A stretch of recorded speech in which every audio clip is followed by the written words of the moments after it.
Uno, grabando. Muy buenas noches, bienvenidos a nuestro webinar Cómo mejorar la salud mental en el trabajo. El día de hoy vamos a compartir este espacio de conocimiento gracias a la empresa Vita, a Fumbirrisa, que en representación de Carlos Guía y mi persona Marlene Bautista, les comentaba que Carlos se encuentra en la hermosa ciudad de Quito y mi persona en este momento en Bogotá. Agradecemos a Igor porque es nuestro representante de Vita que se encuentra en Perú en hacer posible este encuentro. Nos pidió el favor de que, oye, abordáramos este tema con urgencia porque sabemos que definitivamente hay muchísima información al respecto, Carlos, y muchas dudas también, porque si bien es cierto, el año pasado fue un año bastante interesante en donde todos quedamos sorprendidos bajo una situación, un contexto que se desarrolló en el mundo. Este año iniciábamos con muchísimas expectativas, pensábamos que la situación iba a mejorar, que iba a ser diferente, sin embargo ya sabemos cuál es la realidad y ya sabemos a qué nos estamos enfrentando. En este momento hay muchísima ansiedad, hay muchísimo incluso... Eh, hay muchísimas ganas de entender, porque en los diferentes live que hemos hecho en nuestros espacios, las personas nos piden es que hablemos de cómo manejar estos temas de ansiedad, de estrés, de salud mental en general con respecto a la situación que estamos viviendo actualmente. Y las empresas no se escapan de esto, porque es algo novedoso, es algo que no nos esperábamos, nos han preparado para los diferentes tipos de riesgos, pero nunca nos hablaron de un riesgo de pandemia y todo lo que implica ello. Así que yo creo que es momento de aclarar algunas dudas, de contextualizar también qué es la salud mental como tal, porque hay muchísima información. El día de hoy nos vamos a centrar en los organismos que se encargan de difundir la información de manera eficaz, de manera científica, como es la Organización Mundial de la Salud, y vamos a reflexionar sobre algunos puntos, ¿cierto? Así es, Martín. Bueno, bienvenidos a todos y de verdad, bueno, es un placer poder compartir con ustedes los conocimientos que tenemos sobre lo que es la salud mental en el trabajo. Bien, tenemos muchísimos años, tanto en Ecuador, Colombia, Venezuela, en Chile y también en Perú, donde tuvimos la oportunidad de ir hace unos cuantos años. Así que bueno, para nosotros es un honor poder estar con ustedes y bueno, vamos entonces a entrar en materia, fíjense. Vamos a primero hacer algunos conceptos y luego vamos a ir a algunas dinámicas. Al final del taller le vamos a dar estrategias de afrontamiento de lo que pudiese ser, cómo lidiar con la incertidumbre, con la ansiedad y qué hacer en casos de que puedan observar algún familiar o algún compañero de trabajo con algún tipo de depresión, ¿ok?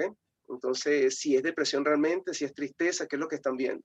Entonces, bueno, hablemos un poquito entonces sobre lo que es la salud mental y para ello, pues lo que vamos a hacer es, lo primero que vamos a hacer es definir qué es la salud mental, como bien lo dice la Organización Mundial de la Salud, no es solamente la ausencia de enfermedad, en este caso de enfermedad mental, sino que es un completo estado de bienestar físico, psicológico y social.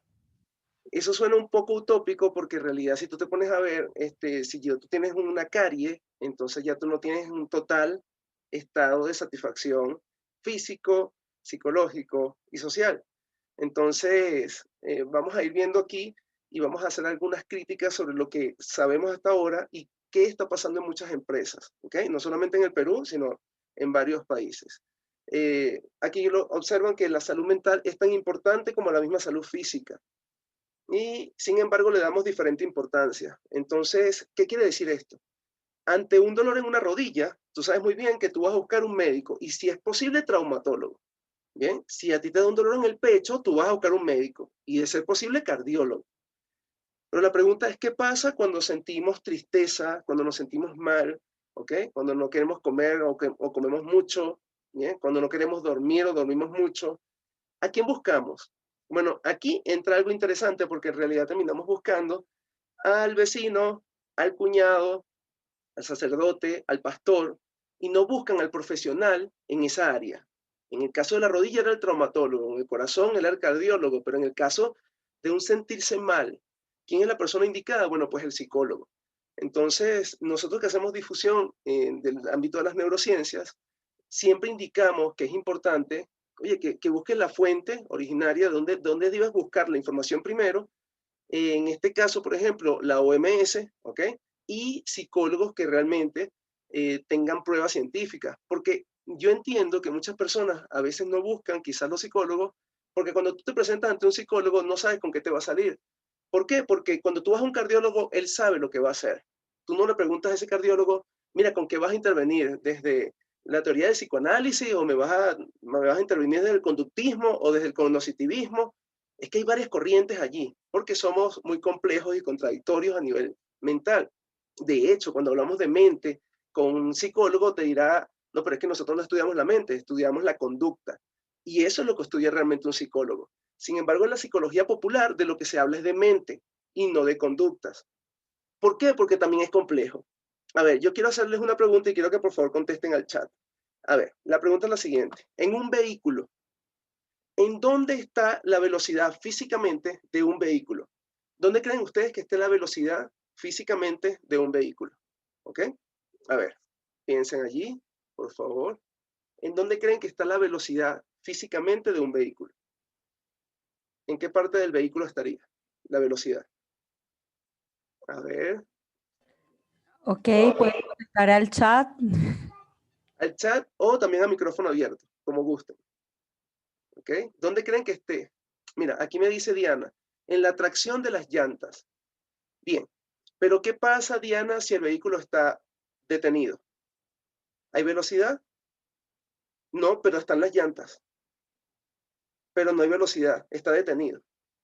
Si dijera en este caso también que está en el pedal, bueno, sí, está en el pedal, porque cuando yo le doy el pedal, él rueda, pero si él no está encendido, no va a rodar por más que le dé al pedal. Entonces, pareciera lógico que están las llantas o en el pedal. El poder lo tiene el conductor, me dicen por acá. Sí, pero déjeme decirle que yo he visto vehículos que lo dejan mal estacionado y se va para abajo sin conductor y lleva velocidad, ¿ok? En todos los elementos, me dice Alejandro. Bien, fíjense qué pasa. La pregunta que le acabo de hacer es tan compleja como lo que pasa con la conducta. Cuando yo le estoy hablando de la velocidad, de lo que estoy hablando es de la conducta. Y la velocidad aparece, se ve solo cuando aparece. Repito, la velocidad se ve solo cuando aparece. Y es más, la podemos medir de manera interna, ¿ok? Con el velocímetro. También la podemos medir de manera externa con una pistola. Los policías cuando dicen, bueno, mira, va a velocidad, a exceso de velocidad. Pero también se puede predecir, porque yo puedo decir, bueno, si yo tengo en una marcha el vehículo y le doy al acelerador, él va a avanzar. Puedo predecir que va a tener velocidad. Y puedo predecir que va a detenerse cuando le doy al pedal del freno. Entonces, fíjense qué interesante que la velocidad se puede observar una vez que aparece. Bueno, igual sucede con la conducta. La conducta de un ser humano se puede apreciar cuando aparece. Pero si yo te digo a ti, ¿dónde está la toma de decisiones de un ser humano físicamente en su cuerpo? ¿En dónde está? Y tú me dices, en su cerebro, y yo te diría, ¿seguro que está en su cerebro? Fíjate qué sucede. Si yo estoy estoy atravesando una calle, hay un paso peatonal y hay un semáforo que está en rojo, y yo voy con mi hija, estoy cruzando el paso peatonal, y de repente el semáforo cambia de rojo a verde. Pregunto, si tú ves que los vehículos vienen encima, el semáforo cambia de rojo a verde, tú vas con tu niña, ¿qué harías? Corres, ¿verdad? Pero ¿por qué corres? Corres porque tienes músculo, corres porque tienes un cerebro, corres porque cambió el semáforo, corres porque vienen los vehículos, corres porque sabes lo que es un peligro. ¿Por qué corres? Por todos esos factores, ¿ciertos? Bueno, igual pasa con la conducta. Entonces, en la conducta tú no puedes hablar de un factor, sino de una multiplicidad de factores que no solo son internos, obsérvese, hay un semáforo, hay unos vehículos, hay una información que yo tengo de lo que es un peligro y riesgo, ¿ok? Entonces, mira qué interesante que los factores que intervienen cuando aparece la conducta no solamente son internos, también son externos. Y eso es algo que a veces no comprendemos. Es decir, cuando yo digo voy a decidir ser feliz y los factores externos y tus compañeros, y tu familia y el país y las condiciones sociales y económicas. Entonces, cuando tú dices, yo voy a decidir ser feliz, es como que tú me digas, yo voy a decidir deprimirme. No podemos. De hecho, cuando aparece la depresión, aparece por múltiples factores, no solamente un factor genético, ¿ok? Sino que también puede aparecer porque de repente yo estoy deprimido porque tengo 5 años sin empleo, o yo estoy deprimido porque me siento subpagado, o yo estoy deprimido porque siento que el jefe, el líder que tengo, oye, a veces abusa, ¿ok? Conmigo. Y entonces a veces hay como que una especie de bossing, que es del jefe a los subordinados. Y a veces hay moving entre los compañeros. Entonces tú dices, entonces la depresión no apareció de la nada. Hay algunos factores externos que hacen que aparezca. Bueno, con la felicidad igual. Bien, así que hay que tener más pensamiento crítico en esto de entender cómo aparecen las conductas, qué puedo compartir en las redes sociales y qué debería privarme de compartir. Bien, entonces, gracias por participar, gracias por todas esas respuestas.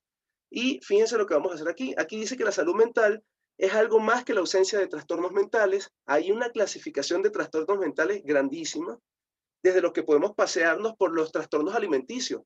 También hay trastornos de sueño. Saben, de cada 6 personas en el mundo, uno de ellos o una de ellas va a tener un trastorno mental. Así que no es que ellos tengan algún problema en salud mental, es que nosotros como especie, como humanos, tenemos problemas en la salud mental. Y lo peor es que cuando tenemos un problema de salud mental, no recurrimos realmente a los profesionales, sino que recurrimos a otras personas. Fíjense lo complejo que se pone esto. Hay factores socioeconómicos, biológicos y ambientales, porque también hay un tema de genética, no la podemos olvidar. También hay un tema de aprendizajes y experiencias, que tampoco la podemos olvidar. Debemos buscar la promoción, la protección y el restablecimiento de la salud mental. Eso le corresponde no solamente a cada persona y cada familia, sino también a las empresas. Por eso se hacen mediciones de riesgo psicosocial, en donde se mide si hay estrés, ¿ok? Si hay algún tipo de abuso dentro de la empresa, si hay algún tipo de discriminación, si hay acoso. Esto es importantísimo que esté presente dentro de una empresa. ¿Por qué? Porque la medición no solamente cumple con algo legal, sino que es una cuestión de ética, porque trabajamos con seres humanos que son complejos, contradictorios, que sus conductas se ven cuando aparecen. ¿Bien? Muy bien, entonces seguimos acá. Salud mental en tiempos de COVID-19. Bueno, fíjense, el COVID-19, como allí lo dice, ha cambiado nuestras vidas. Eh, Esos cambios vitales, obviamente, pueden generar en algunas personas más ansiedad o menos ansiedad. ¿Bien? Hay personas que ante la incertidumbre son más resilientes, otros no. ¿Ok? Eso es importante tomarlo en consideración. También es importante dónde colocas el foco, tu atención. ¿Bien? Eso también puede alterar más. Voy a explicarme un poquito con esto. Fíjense, yo hace unos días tuve un pequeño accidente y me corté aquí en el dedito. Hasta que yo no vi que me había cortado, no me dolía. Créanme que es así. Y te cuento, yo estoy tranquilo, pero cada vez que me rozo el dedito o me veo el dedito, me duele el dedito. Si yo me quedo todo el día viendo el dedito, déjeme decirle que ese dolor se va a hacer más grande. Igual pasa con el tema de la salud mental, ¿ok? Si yo siento tristeza y me enfoco en la tristeza y tengo toda mi atención en la tristeza, pues esa tristeza empieza también a incrementarse. No solamente entonces son los factores externos, sino cómo yo voy percibiendo esos factores externos. Allí hay un tema que es bien interesante que se puede corregir y que lo hacen los profesionales. Bien, hay una ruptura de cadenas conductuales con el tema del coronavirus, porque obviamente mi conducta anteriormente era los viernes salía, ¿ok? Eh, Compartía con mis compañeros, no a través del teletrabajo, y eso todo se ha roto y muchas de esas cosas me causaban placer, ¿ok? Que me impulsaban a seguir haciéndolo, otras me causaban rechazo, pero todo eso se rompió cuando llegó la pandemia y cuando llegó esto de el aislamiento social, ¿bien? Que más que aislamiento social yo lo llamaría físico, porque fíjense que yo estoy compartiendo con ustedes en Perú, Marlene en Bogotá y yo en Ecuador. Entonces, creo que es más físico que social. Aumento en la cantidad y calidad de la aversión. Claro, porque, sabes, no hay nada peor que me empieces a obligar a hacer cosas que yo no quiero hacer. Que te tienes que poner tapabocas, pero yo no quiero, pero te lo tienes que poner. Que tienes que irte a tu casa, pero es que yo no me quiero ir a la casa, yo quiero ir al trabajo. Y déjeme decirle que muchas personas se resistieron al teletrabajo.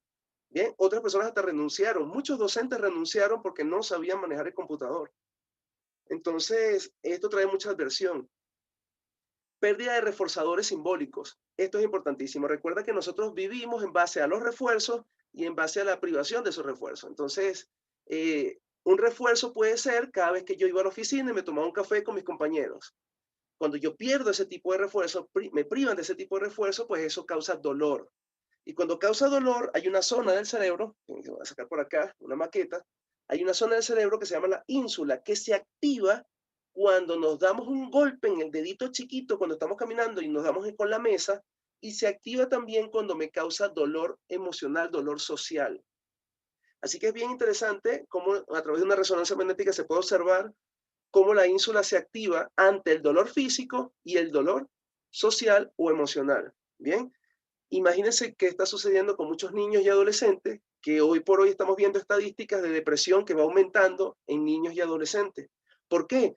Porque para ellos es vital compartir con sus pares y no pueden. Entonces no están esos reforzadores. Bien, así que no es solo algo que nos está afectando a los adultos, también hay que pensar también en nuestros niños y adolescentes que también se la están viendo muy mal con esto que nos está sucediendo. Bien, aquí tenemos algo que nos dice la Organización Mundial de la Salud con respecto a la salud mental en el lugar de trabajo. Un entorno laboral negativo puede causar problemas físicos y psíquicos. Fíjense que la Organización Mundial de la Salud y muchos de nosotros seguimos utilizando esa dualidad de pensar que una cosa es la parte física y otra cosa es la parte psicológica. Pero, ¿sabes? Somos integrales, somos un todo. Sin embargo, seguimos con esto de la dualidad. Es más, no sé si ustedes han escuchado, pero nosotros que manejamos neurociencia, muchas veces cometemos el error de decir, porque el cerebro y el cuerpo. Ya va, pero es que el cerebro es un órgano del cuerpo. O sea, no podría ser el cerebro y el cuerpo, porque el cerebro es parte del cuerpo. Ah, bueno, entonces tú me dirías, bueno, entonces el cerebro y la mente. Ya va. Pero ¿dónde está la mente? Volvemos otra vez con el vehículo y la velocidad. ¿Dónde está la mente? Porque lo que tenemos son conductas y las conductas sí se pueden predecir, las conductas sí se pueden observar, las conductas sí se pueden medir, la mente no, ¿ok? Por eso los psicólogos te explican que ellos estudian la conducta, el comportamiento, no la mente. Eso es parte de la psicología popular, ¿ok? Entonces, la depresión y la ansiedad cuestan anualmente a la economía mundial al menos 1 billón de pérdidas en productividad. Por eso hay que hacer la prevención del riesgo psicosocial, ¿ok?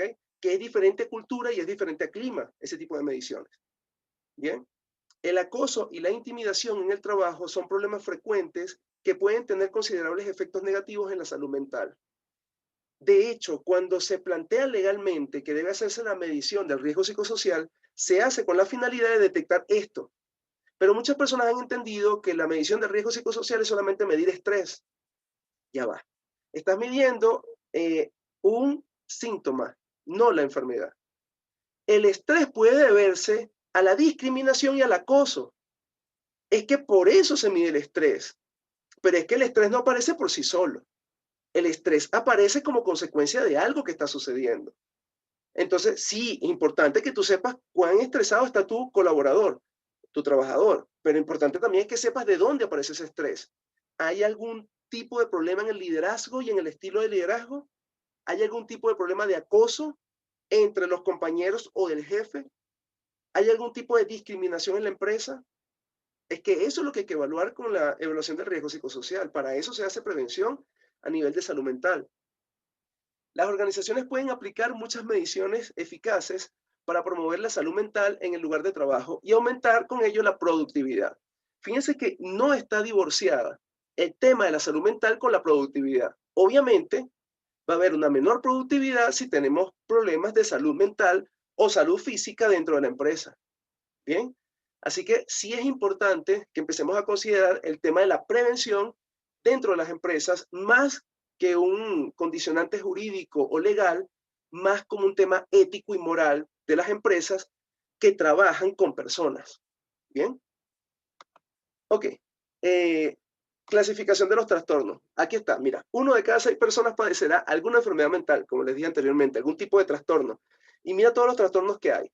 Ansiedad, desorden alimenticio, desorden del estado de ánimo, desorden post-estrés o postraumático, ¿ok? Estrés postraumático, desorden personal, desorden psicótico y desórdenes por abuso de sustancias. Ojo que estos son alguna clasificación, pero es que son cientos. Escúchese, cientos, son más de 450 trastornos. Esto es alguna clasificación, porque solamente en los alimenticios hay muchos, hay alrededor de 12 solamente en alimenticio. La ortonexia, por ejemplo, es esa obsesión por querer alimentarse bien. Entonces eso se llama ortonexia y es un trastorno del régimen alimenticio. Pero hay trastornos de sueño, ¿ok? En donde las personas, por ejemplo, quieren dormir bien, entonces se compran un brazalete, una pulsera porque ellos quieren dormir bien y lo que termina es causándole ansiedad, porque ni duermen bien, ni les sirve para nada este tipo de pulseras o relojes que le van midiendo si el sueño fue profundo o no fue profundo, para nada. Para la higiene del sueño hay otras cosas, tener tu habitación a oscura, no tener la lucecita ni del aire acondicionado, ni del computador, ni del celular por allí parpadeando. ¿Por qué? Porque vas activando melatonina y de esa manera lo que vas haciendo es alejándote de un sueño profundo. Por ejemplo, no comer antes de dormir, porque o vas a digerir o vas a dormir, ¿ok? Entonces, son ciertas cosas que pueden provocar higiene mental y que son integrales y que debemos tomar en consideración a la hora de poder abordar la salud mental de manera integral en los sujetos, ¿bien? Eh, Hay algo que quiero, por favor, antes de hacer este ejercicio.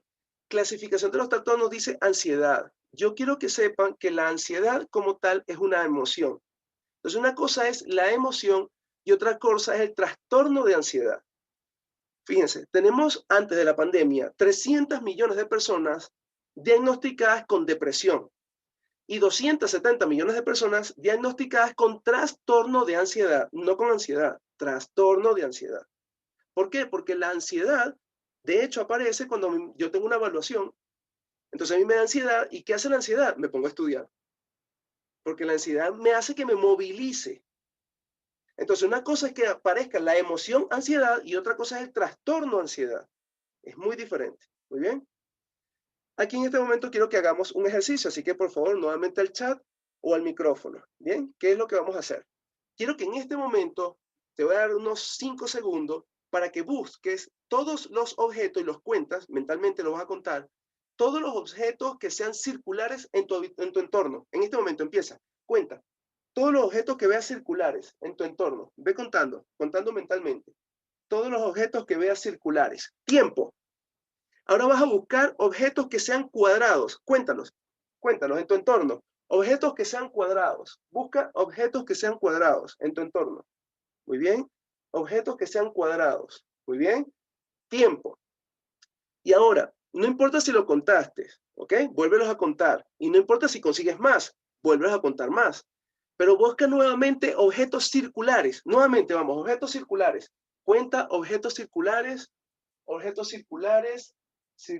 busca objetos circulares en tu entorno, contando tiempo.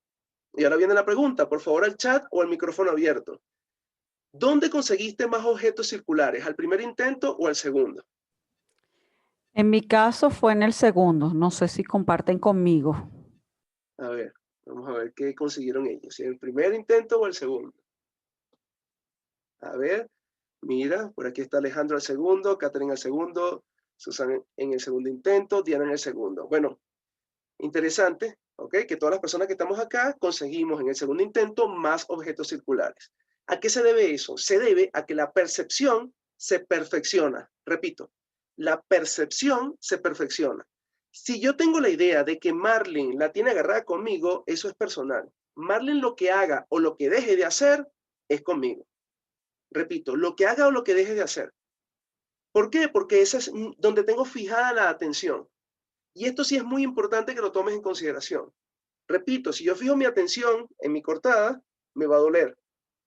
Si yo fijo mi atención en algún colaborador, pues siempre voy a estar revisando qué hace y qué no hace. Y hasta cuando está haciendo cosas que no tienen nada que ver conmigo, yo creo que es conmigo. Cualquier parecido con la realidad es pura coincidencia. Entonces, ¿qué percepción tienen los trabajadores de tu empresa o en la empresa donde estás? ¿Ok?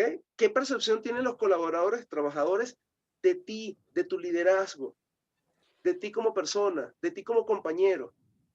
Carlos, y esto es interesante lo que estás conversando, porque entonces imagina qué percepción tenemos de la situación que estamos viviendo actualmente. O sea, cuál es nuestra realidad, cuál es nuestra idea, en dónde está focalizada nuestra atención, incluso en el tema del teletrabajo. Cuál es la percepción que tenemos, porque si bien es cierto, en el campo de la ciencia todavía se está investigando muchísimo con respecto a todo este tema a nivel educativo, a nivel empresarial, cómo optimizar los procesos, porque es una realidad, simplemente ya es parte de nuestra vida y que tenemos que tener esa capacidad adaptativa. Sin embargo, hay que revisar este tema. ¿Dónde está focalizada tu atención? Así es, Marlene. Y esto es muy interesante lo que acabas de decir, porque a esto hay que sumarle los sesgos cognitivos. ¿Qué son los sesgos cognitivos? Bueno, los sesgos cognitivos son una mala interpretación de lo que estamos viendo, ¿ok? O de lo que estamos percibiendo. Por ejemplo, el sesgo de confirmación. ¿Se recuerdan la frase ver para creer? Bueno, el sesgo de confirmación es al revés, es creer para ver. Yo solo veo lo que creo. Por ejemplo, yo sigo en las redes sociales a las personas que coinciden con mis pensamientos. Los que no coinciden, bloquear. Es más, las mismas redes sociales, ¿ok? Tienen mecanismos que hacen que las personas que coinciden con tus pensamientos sean los que van a acercarse y los que vas a ver. Más con los que pocos compartes, pues los vas a ver menos. Así que te van encerrando en una burbuja. Y esto no es nada positivo. ¿Por qué? Porque lo importante en la vida es cuando haces debate, cuando empiezas a dialogar. Para dialogar se necesitan dos, y no necesariamente dos personas que estén de acuerdo. Entonces, qué bonito cuando tú puedes debatir con una persona sin llegar a ofensas, ¿ok? Sin llegar a ofuscarte, pero ¿qué pasa en las redes sociales? Que cuando tú ves las redes sociales, cuando hay un debate, aquello es a muerte. Que si tuvieses a esa persona frente a frente, tú dirías, se van a golpear. Entonces, por aquí lo que sucede es que es como más exponencial la forma de debatir, se ha perdido, ¿ok? La forma de la dialéctica, la retórica, hemos perdido mucho eso y nos vamos a la ofensa, ¿ok? Hacia el otro. Y Hay si nos otro vamos, sesgo, y si dime. nos vamos a un término que se está utilizando actualmente, que es la infodemia, o sea, el manejo de la información de acuerdo a los diferentes contextos, ya lo hemos vivido con las diferentes cadenas que posiblemente ustedes han vivido la experiencia de WhatsApp, diciendo las diferentes alternativas que hay como por tratar el COVID de manera casera, de manera natural, cuidado con las vacunas y la cantidad de información que se está propagando en los diferentes medios y que no cuentan con un sustento científico. ¿Cuál es el detalle de esto?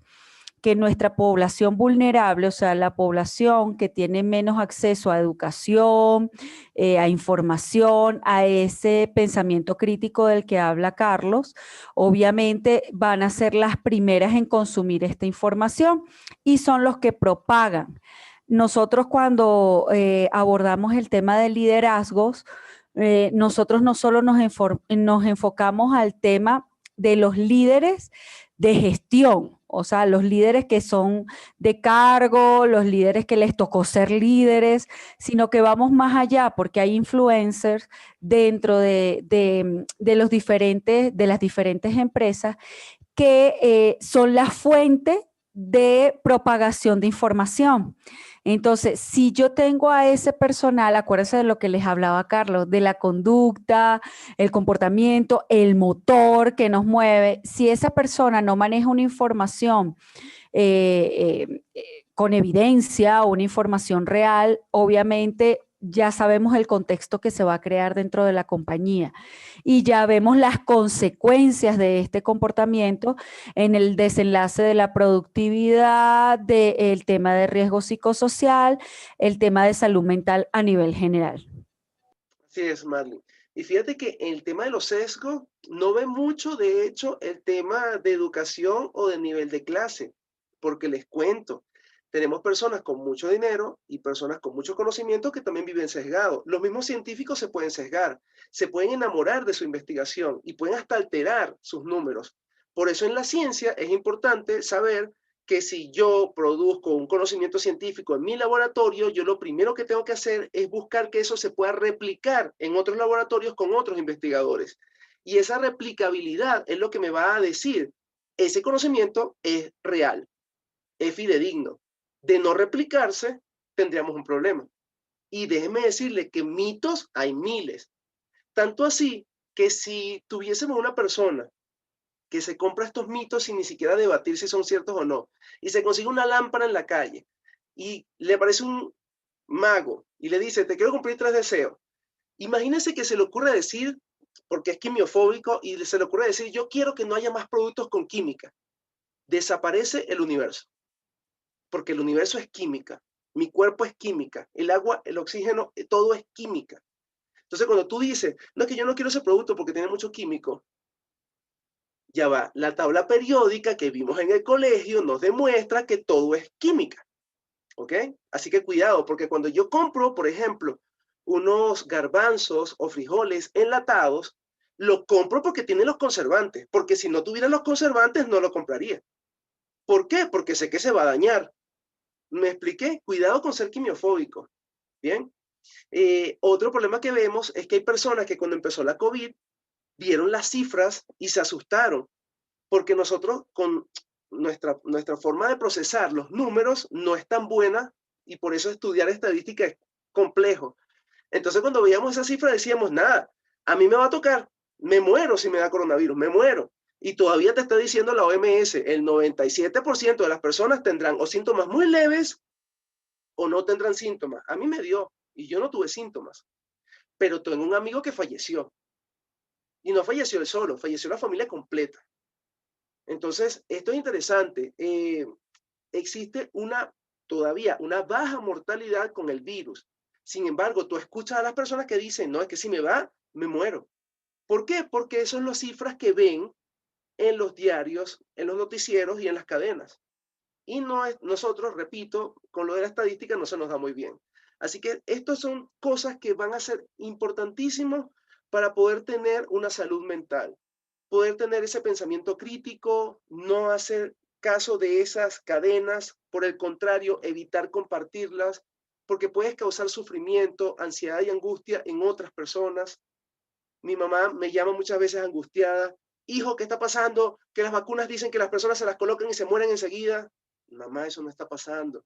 Por el contrario, la OMS está diciendo que ya van 2 semanas en donde la COVID ha bajado. Bueno, pero eso no es lo que está pasando en Ecuador, porque en Ecuador los hospitales siguen llenos. Sí, pero a nivel mundial ya hay varios países que aplicaron y baja, por ejemplo, Israel. El caso de Israel es dramático. Allá se aplicó la vacuna a la población y allá no hay coronavirus.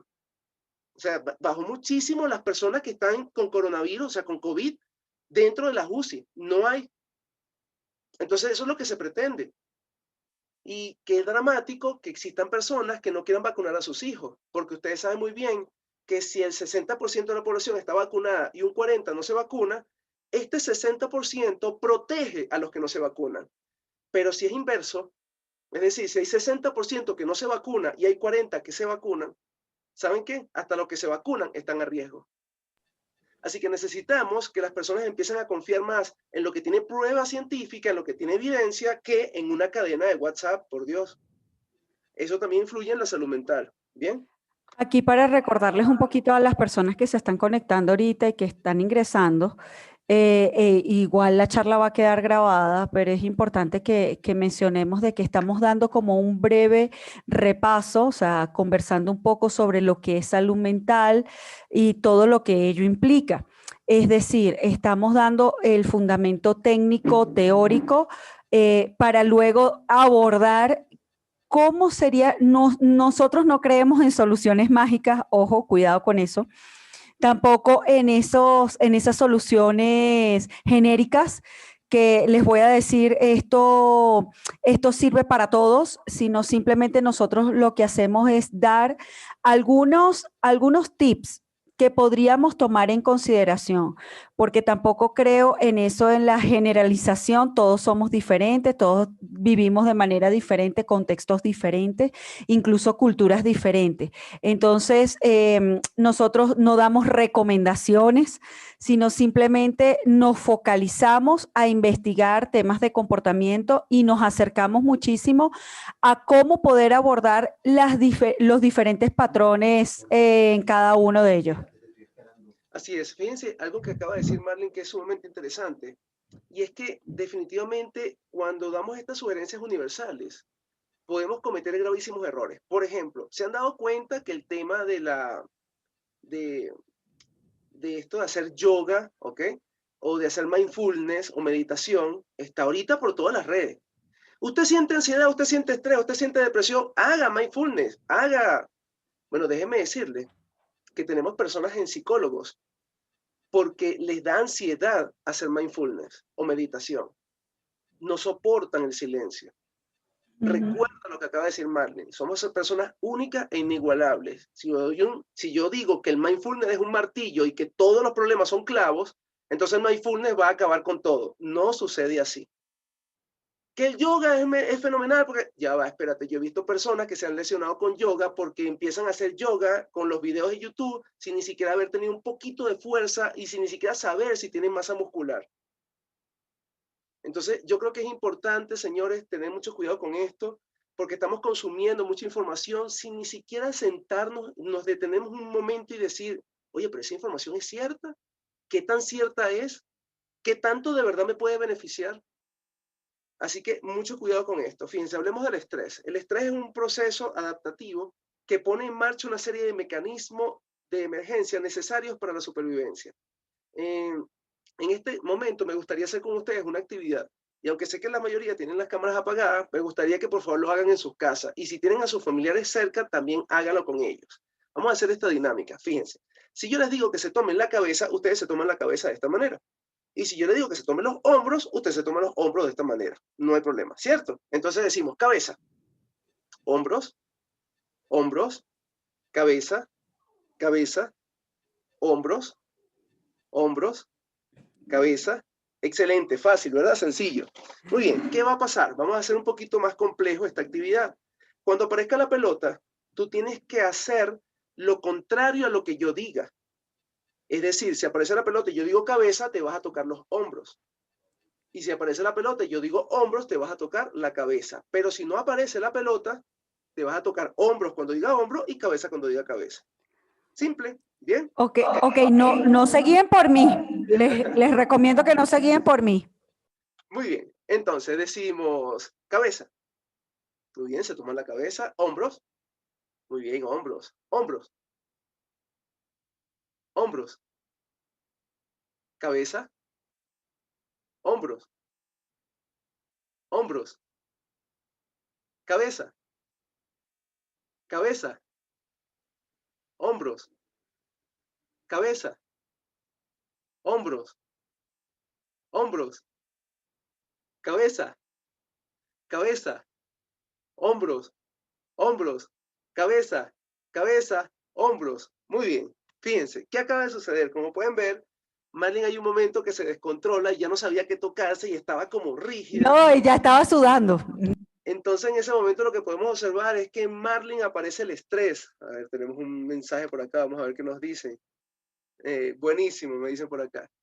¿Qué acaba de pasar? Acaba de pasar que muchos de ustedes se estresaron. ¿Por qué se estresaron? No. Yo sé lo que acaba de pasar, Carlos. Se estaban riendo de lo que yo estaba haciendo, porque definitivamente cuando decías eso, quedé así, quedé como loca. Como lo dice aquí, el estrés es un proceso adaptativo que pone en marcha una serie de mecanismos de emergencia necesarios para la supervivencia. En el momento en que yo te doy las instrucciones más rápido, ¿ok? Llega un momento en que tú dices, ya va, pero me la estás dando más rápido, además está complicado. Entonces tú percibes, no lo puedo hacer. Y el solo hecho de percibir, no lo puedo hacer, ya tú empiezas a generar cortisol y adrenalina. Son hormonas relacionadas con el estrés. Ojo con esto porque hay muchos mitos con el estrés. Si tú quieres cero estrés, vaya a un cementerio y vas a ver cuerpos sin vidas con cero estrés. Si tú quieres cero estrés, vaya a una UCI y vea personas en coma y esas personas están cero estrés. Así que el estrés no es el enemigo a vencer. El enemigo a vencer es el distrés. ¿Qué es el distrés? Es cuando el estrés se hace agudo, pasa de agudo a crónico porque se cronifica en el tiempo. Es decir, ya no estás estresado solamente a mediodía, sino a mediodía, en la tarde, en la noche, cuando te levantas y sigues estresado. Y son las 1 de la mañana y tú estás así porque tienes cortisol y adrenalina elevado en sangre y no te permite conciliar el sueño. ¿Qué es lo que sucede en una persona normal, común y corriente que no está estresada? Bueno, que en las mañanas tiene niveles de cortisol y adrenalina elevados para que se levante de la cama. Pero en la tarde-noche empieza un descenso natural de la cortisol y adrenalina en sangre, empieza a bajar y puedes conseguir el sueño. Así que, repito, el problema de estrés es cuando se hace crónico. Bien, para hacerlo más sencillo, si yo veo un perro en la calle con baba en la boca y gruñéndome, yo corro. Corriste gracias al cortisol y la adrenalina, ¿ok? Y a lo mejor subiste un árbol y tú dices, ¿y yo cómo llegué aquí arriba? Bueno, a lo mejor tú nunca has subido un árbol, pero con un perro detrás, gruñéndote y con baba en la boca, lo vas a hacer. Y no sabes ni cómo lo vas a hacer, pero lo haces. Ok, ¿qué pasa si lo del perro fue ayer y yo todavía hoy amanezco y estoy así? ¿Y dónde está el perro? Y en la tarde estoy y aparecerá el perro. Y en la noche y el perro. Y tengo fijo lo del perro. Y además siempre me acuerdo del perro. Y me acuerdo que me salvé del perro. Y fijo la atención nuevamente en el perro. ¿Qué te va a pasar con el cortisol y la adrenalina? Va a continuar elevado. Muy bien. Ok, ¿qué pasa con la ansiedad? Como le dije anteriormente, la ansiedad es una emoción. ¿Puedes decir que es desagradable? Sí, puede ser desagradable, pero es una emoción que te moviliza. ¿Ok? Es negativa. Cuando decimos que una emoción es negativa o positiva, no lo estamos diciendo porque sea buena o mala. Esto no es así. Toda emoción es adaptativa. ¿Qué significa que toda emoción sea adaptativa? Bueno, que toda emoción suma. Cuando a ti te da iras, es importante que te dé iras porque la ira te va a permitir que te defiendas de lo que te están haciendo. Si no aparece la ira, entonces no te vas a defender de lo que te están haciendo. Cuando la ira aparece en un pueblo, pueden hasta sacar un presidente. ¿Ok? Así de interesante es la ira. Así que satanizar las emociones como buenas o malas no es para nada positivo. Decir que son positivas o negativas, lo que te puede conducir es a pensar y decir, ah, bueno, es negativa porque, claro, cuando me da ansiedad me siento como que incómodo. O cuando estoy triste estoy como medio incómodo. Pero acepte esa emoción. Es importante que la aceptes. ¿Ok? Es el primer paso para superarla. Imagínate que vivimos en un mundo donde la tiranía de la felicidad es tal que cuando una persona está triste se siente mal, no porque esté triste, sino porque, oye, ¿qué hago yo triste?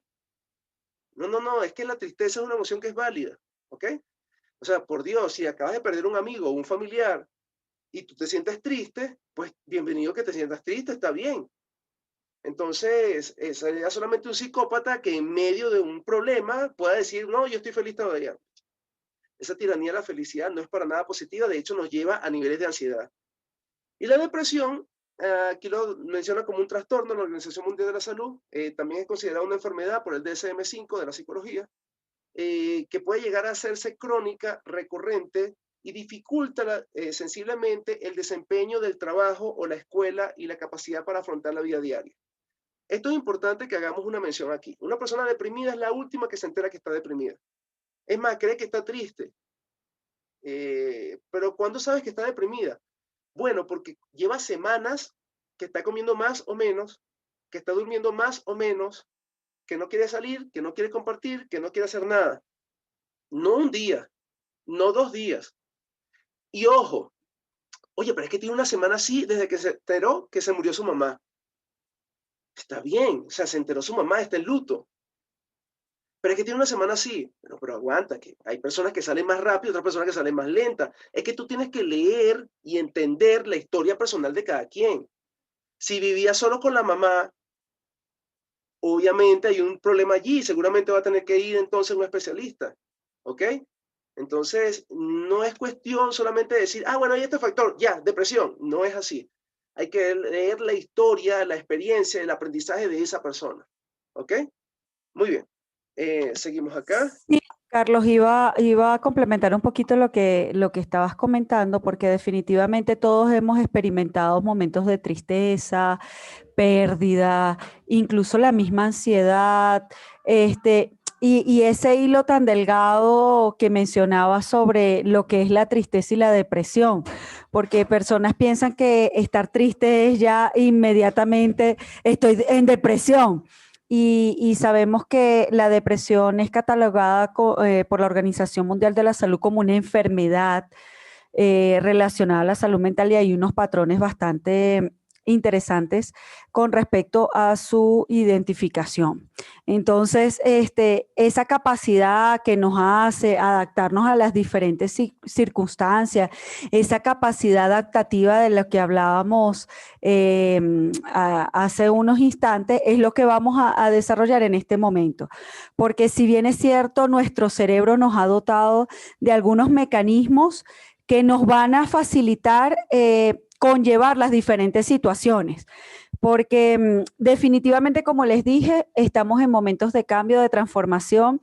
Yo recientemente conversaba un poco con Carlos y con la Universidad de Israel con respecto a estos temas, y decíamos que era como el empujón que nos faltaba para transformar incluso muchos aspectos de nuestra vida, tanto laboral como personal, para entender muchos procesos que posiblemente conviven con nosotros, pero no entendíamos realmente qué era lo que pasaba con ellos.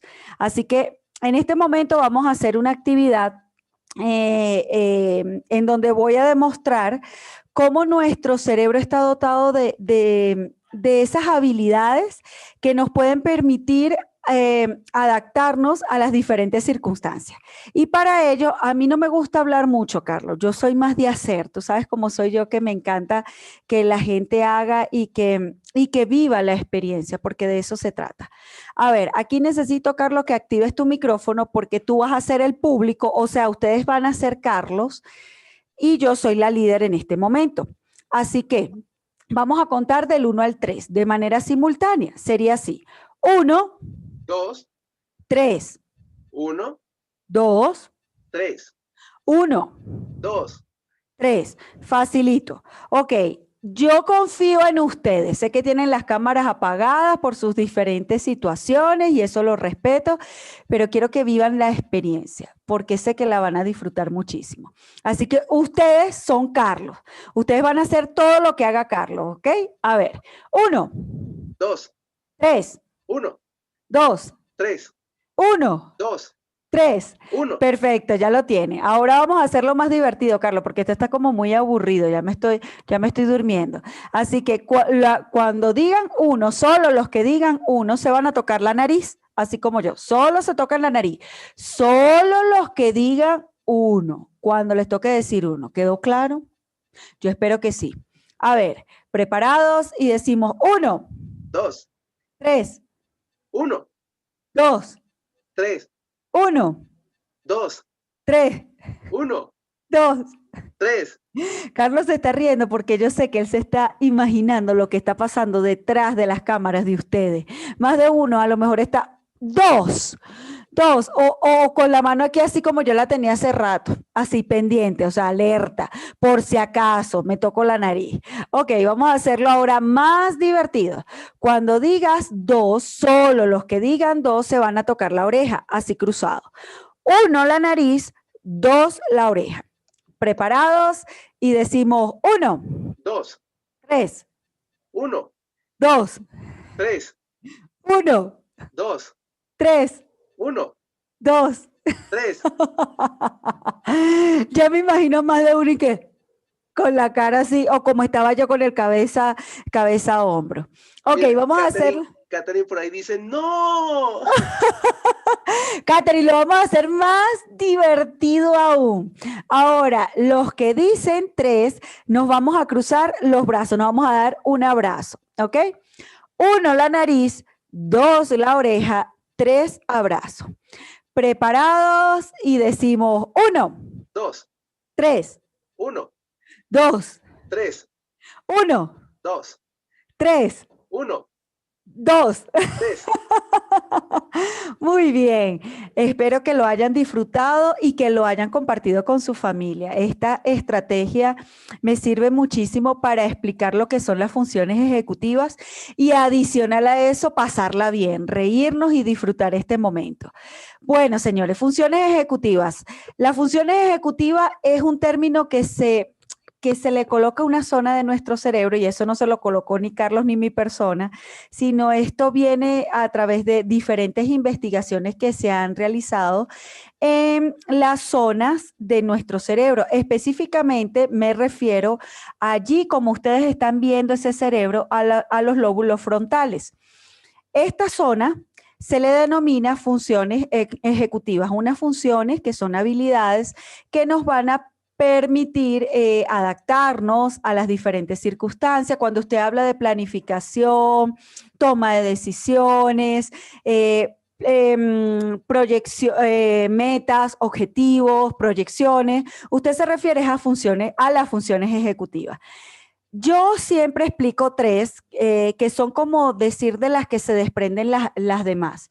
Sería la memoria de trabajo, flexibilidad cognitiva y la capacidad inhibitoria.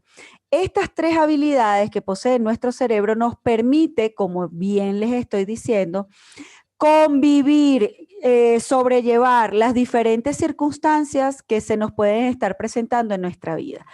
A través del ejercicio que acabamos de practicar, pusimos a prueba las 3. Fíjense, comenzamos utilizando nuestros números. Unos números que no son desconocidos para ustedes. Ustedes lo conocen. Ustedes saben contar por lo menos hasta el 3. Ya me demostraron que saben hasta el 3 y que saben seguir instrucciones. Esa instrucción que yo di, que fue bastante precisa, concisa, pequeñita, 1, 2 y 3, se encuentra en una memoria que se encuentra aquí ubicada, aquí en los lóbulos frontales, llamada memoria de trabajo.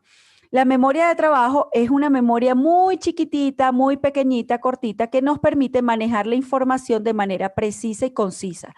Cuando necesitamos, por ejemplo, desarrollar un proyecto o algo, cuando nosotros hablamos de esas experiencias previas, todo eso nos referimos a la posible información que se encuentra en nuestra memoria de trabajo. Ojo, la memoria de trabajo tiene una conexión con la memoria a largo plazo. Ella lo que hace es ubicar la información que se encuentra ya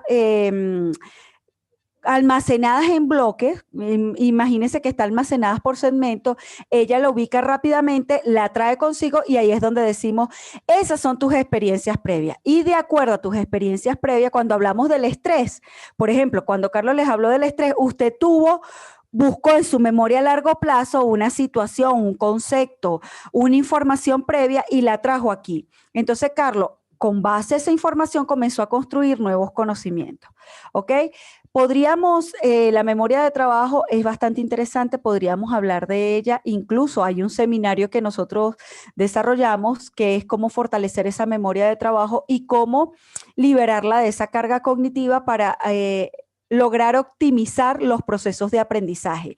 ¿Por qué les hablo de esto? Por las capacitaciones, por la forma como abordamos incluso los diferentes contextos, los diferentes contenidos. Yo tengo que partir de una información que usted maneja, de una información previa que ya van a ver en la próxima lámina, cómo se podría abordar en el área de capacitación o en el área de intervención a nivel general, ¿ok?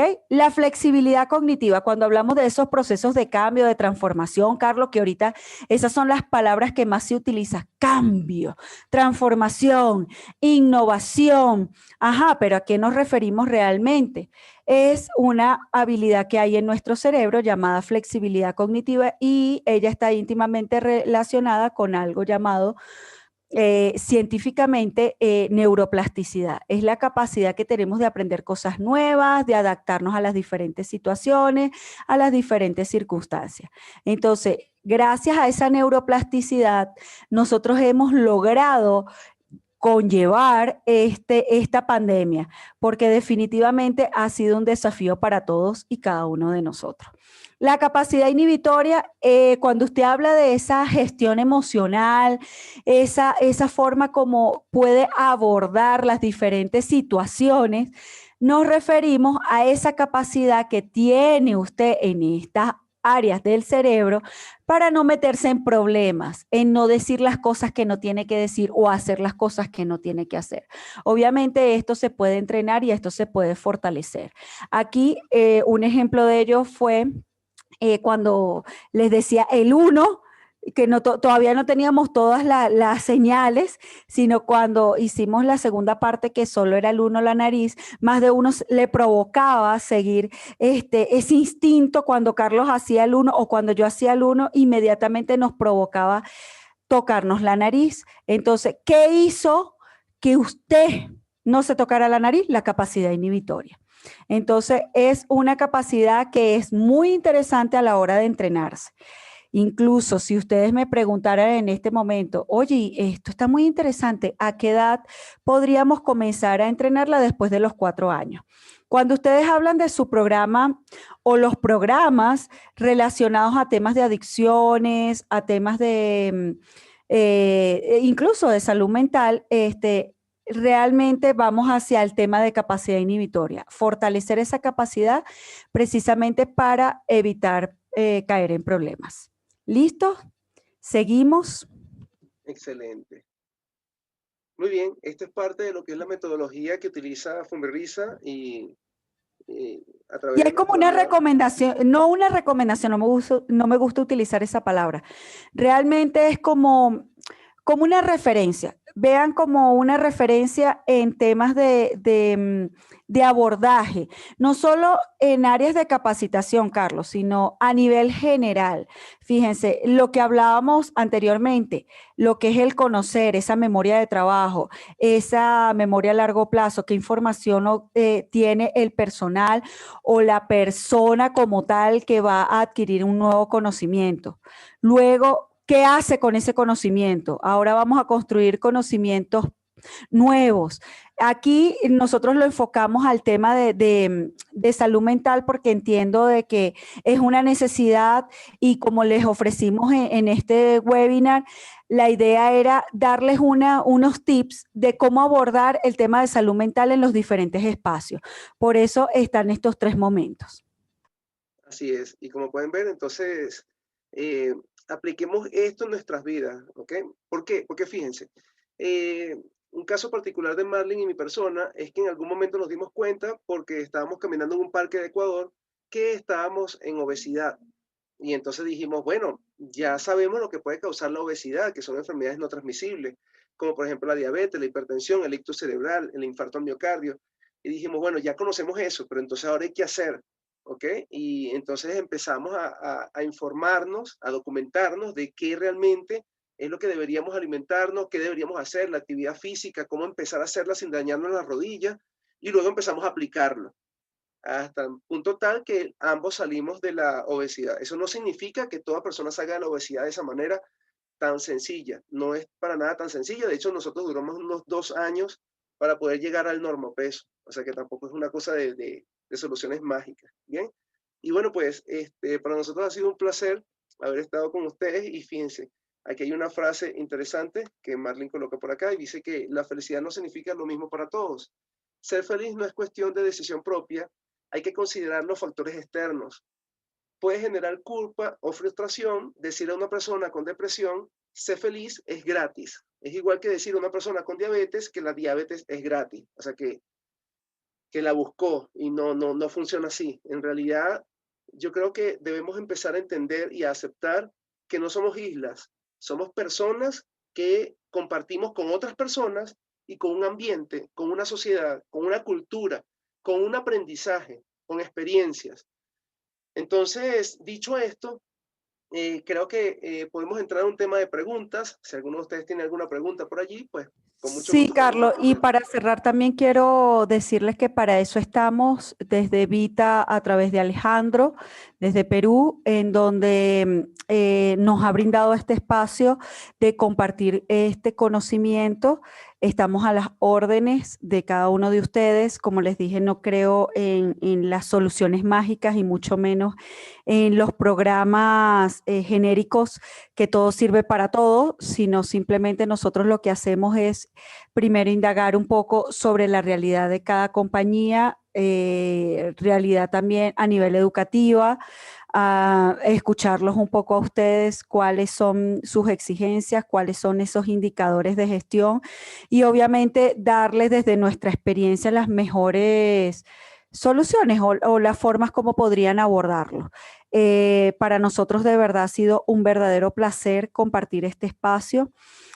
Un día viernes me están demostrando lo flexibles que son y lo más que preocupados, ocupados que están en estos temas, porque la salud mental, señores, no es juego y la Organización Mundial de la Salud nos está poniendo en alerta porque nos dice que se nos avecina una nueva pandemia y la pandemia que se nos avecina es en temas de salud mental. Precisamente por eso, porque no hemos quizás tomado los mecanismos los programas preventivos pertinentes, entonces es hora de hacerlo, señores, antes que se nos reviente esa bomba de tiempo en nuestras caras. Alejandro les manda un saludo enorme a todos. Él estará pendiente de sus comentarios. Igual en este momento, como bien lo dice Carlos, podemos hacer preguntas si así lo requieren. Así es, las preguntas pueden ser tanto al chat como el micrófono abierto. Así que aquí dice que desde Vita continuaremos ayudando a mejorar la salud mental en el trabajo. Y definitivamente es una responsabilidad de todos que sigamos haciendo esto. Acabo recién de terminar un live que estábamos haciendo en Facebook a una escuela para padres. ¿Por qué? Porque es impresionante la desinformación, cada día es mayor. De hecho, he tenido adolescentes que me dicen, profe, ¿por qué me cuesta tanto dormir y me levanto tan tarde? Qué triste que estos adolescentes no tengan la información, no manejen la información de que lo que sucede en sus cuerpos es que como hay unas hormonas sexuales, hace que, aunque no estén activos sexualmente, hace que se duerma más tarde porque la melatonina se descarga después de las 11 de la noche. Es decir, que a un adolescente mandarlo a dormir a las 10 de la noche es como que a usted como adulto lo manden a dormir a las 8 de la noche. Y cuando tú levantas a un adolescente a las 6 de la mañana porque tiene que ir al colegio, es como que tú te levantaras a las 3 de la mañana. Entonces, caramba, creo que es importante que empecemos a entender que esto también forma parte de las políticas públicas. Pero si tenemos padres desinformados, no van a presionar a los respectivos ministerios de educación para que hagan cambios y que el horario sea más flexible y que pueda ser más tarde la entrada de los adolescentes a los colegios. De esa manera podríamos generar que estos adolescentes no tengan problemas de conducta, de comportamiento, de atención, de memoria y de aprendizaje, porque todo eso sucede cuando duermen menos tiempo del que deberían dormir. Bien, así que imagínense. O sea, que no es un tema solamente de que tengan malos hábitos de que usen el celular hasta tarde porque chatean con sus amiguitos, no es eso. Es un tema de que están activas sus hormonas sexuales y por eso duermen tan tarde. Porque la melatonina solo aparece después de las 11 de la noche y es cuando podría empezar a tener sueño. Carlos, y comentándoles un poquito sobre la metodología que presentamos en este momento, es una metodología participativa. ¿Cuál es la idea? Porque estamos en un momento en donde el protagonista definitivamente es la persona que está ya en esa cámara conectada con cada uno de nosotros. No puedo desvincularlo de su familia, de su entorno, por lo tanto es de suma importancia incluir dentro de los procesos de intervención a la familia en general, porque no sabemos la realidad, no sabemos, yo siempre les digo, cuando estamos en ambiente controlado, es decir, en una oficina, en la empresa como tal, obviamente yo sé que ese individuo está desarrollando un rol bajo un entorno, bajo un ambiente, pero cuando nos referimos al teletrabajo, que él está desde su hogar, no sabemos cuáles circunstancias, cuál es el ambiente, qué situación se está manejando dentro del hogar, porque puede ser que exista un solo computador y con ese computador se conecta mamá, papá y el niño para también sus clases virtuales. Entonces, la mamá tiene un bebé chiquitito, está pendiente del niño, obviamente las horas laborales se duplican. Entonces hay muchos factores que hay que revisar y por esa razón es que esta metodología que nosotros proponemos para abordar estos tipos de situaciones en estos momentos es la participativa. Contextualizar, involucrar a toda la familia en general. Así es. Y bueno, dicho esto, y al no ver algunas preguntas por allí, pues para nosotros ha sido un verdadero placer. Muchísimas gracias, Igor, y muchísimas gracias a todos los asistentes por haber tenido este espacio un día viernes en la noche. Y pues bueno, estamos a la orden y espero que esta información les sirva no solamente para ustedes, para su empresa, sino también para su familia y su vida personal. Muchísimas gracias y que tengan Y nos todos muy pueden buenas conseguir noches. por las redes sociales, Carlos, tanto Vita como Fumbirrisa. Tenemos nuestras redes sociales.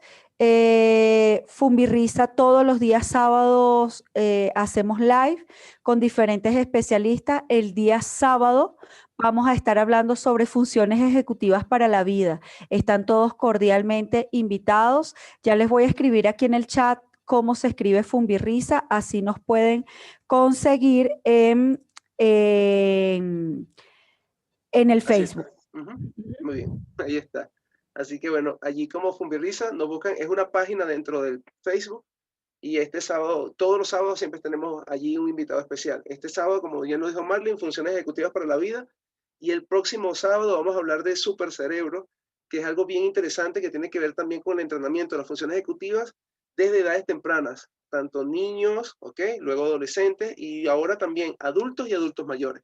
Así que son unos paquetes que está ofreciendo un doctor de Colombia que tienen bastante prueba científica y que dan muchísimos beneficios. Así que señores, ha sido un placer haber compartido con ustedes. Que tengan muy buenas noches y hasta pronto. Cuídense mucho.